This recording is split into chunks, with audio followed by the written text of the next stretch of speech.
I guess that was part of my privilege. I could pass for white, so I wasn't even really aware that I was different for the first 10 or so years of my life. Then, one day in 5th grade, a day I can still remember clearly despite forgetting everything I learned about electricity and weather that year, the difference that never bothered me before was suddenly staring me in the face. We were reading Wonder, which is ironically a book about accepting differences, and one of the characters in the book, Summer, is biracial. The teacher puts down the book and asks if anyone knows what the word biracial meant. I never heard that word before, and I didn't want to guess what it meant, but one kid raised his hand.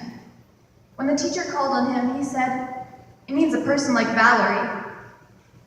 Everyone in the room turns around and looks at me. I suddenly feel isolated and alienated.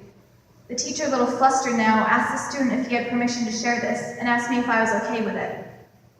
Somehow the teacher's reaction made me feel even more separate, so I quietly nodded and retreated within myself, trying to find that privilege that had protected me before. I pushed that incident to the back of my mind because of the cloud of uncomfortableness that surrounded it, and tried to let things go back to normal. But as I was getting older, I kept being reminded of my difference.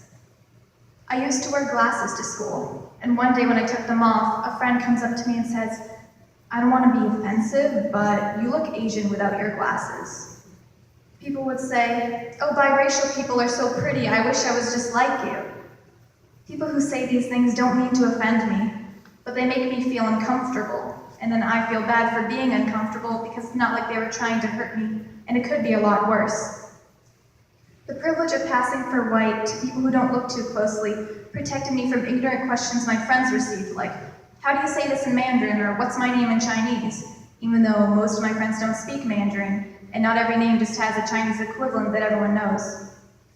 But this privilege also makes it hard to feel like I ever fully belong.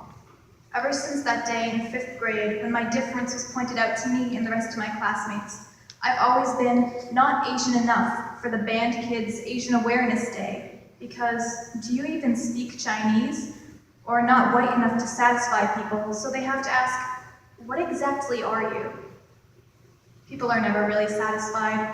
It feels like they want to put you into a box and have it match what you look like, but when I tell them what I am, they refuse to accept it.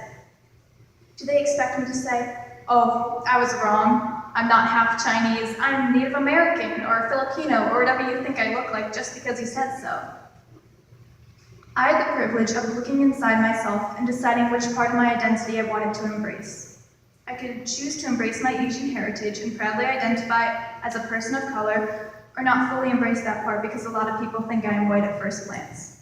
I never thought I had to make this decision, and I didn't have to, until I was ready for it. But when I heard other students of color sharing their experiences, I started thinking about my own past, stories I mostly kept to myself in order to ignore my difference. And I decided that instead of hiding behind my privilege, I will speak out. Yes, I am privileged, but I'm also a person of color.